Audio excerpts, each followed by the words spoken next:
Since January 1974, a series of attacks against women occurred in Washington state. The suspect, wearing a mask at night, would strike women unconscious with a blunt object and then assault them. For 6 months, almost every month, women were reported missing. The suspect expanded his range of activity, targeting mostly young, beautiful female college students with long hair parted in the middle. The attacker always wore a mask during his crimes and carefully cleaned up the scenes, making the police investigation extremely difficult. In June 1974, late one night, a young woman named Jorgan Hawkins disappeared in an alley on her way home. Despite intensive searches, she wasn't found. That same night, a man on crutches carrying a briefcase was seen at the location. But the clue wasn't enough, and police couldn't identify him. Jorgan's family, with ties to journalism, raised public attention through the media. For half a year, Seattle was shaken by the disappearances of young women.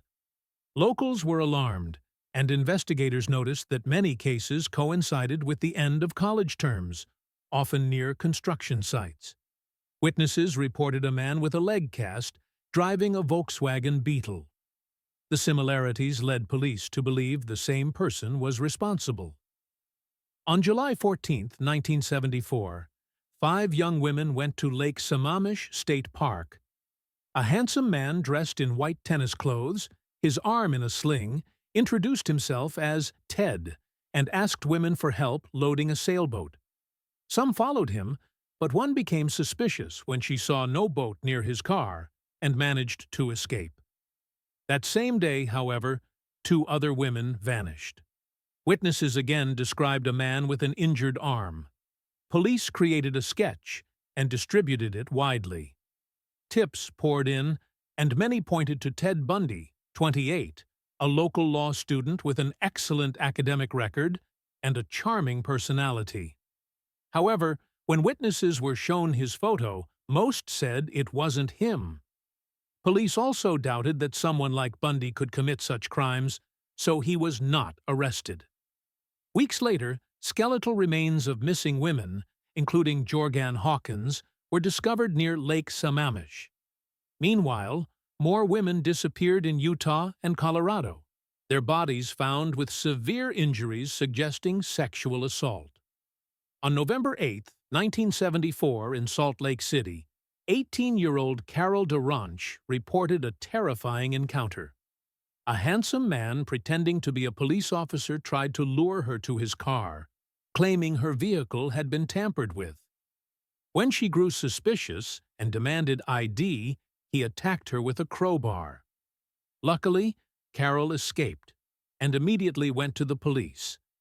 Investigators showed her a lineup of suspects, and she identified Ted Bundy. Around the same time, Bundy's girlfriend, Elizabeth Klupfer, contacted police, expressing suspicion that her boyfriend matched the description of the attacker. Initially ignored, her calls later gained attention. In August 1975, Bundy was pulled over by police in Utah.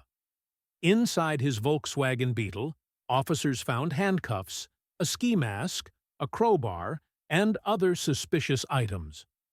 Though he claimed they were for skiing or normal use, police grew wary. Later, forensic tests revealed hair samples in Bundy's car, matching several victims. In 1976, Bundy was convicted of Carol DeRanch's attempted kidnapping and sentenced to 15 years. Meanwhile, evidence mounted linking him to murders in Colorado. In June 1977, Bundy escaped from a Colorado courthouse by jumping from a library window. Recaptured 6 days later, he was placed in jail but managed another daring escape in December 1977. This time, through a hole he had carved in the ceiling of his cell. Bundy fled to Florida, where in January 1978 he committed one of his most notorious crimes, attacking female students at the Chi Omega sorority house at Florida State University, killing 2 and injuring others. Weeks later, he murdered another young girl. In 1979, Bundy stood trial in Florida. Despite his charm and courtroom theatrics, forensic evidence, including bite marks, tied him to the murders. He was convicted and sentenced to death. Throughout his imprisonment, Bundy received fan mail, love letters, and even married Carol Ann Boone during trial proceedings, exploiting a legal loophole in Florida. On January 24, 1989, at age 42, Ted Bundy was executed in the electric chair at Florida State Prison. Outside the prison, crowds celebrated, some setting off fireworks, as news spread that one of America's most infamous serial killers was dead.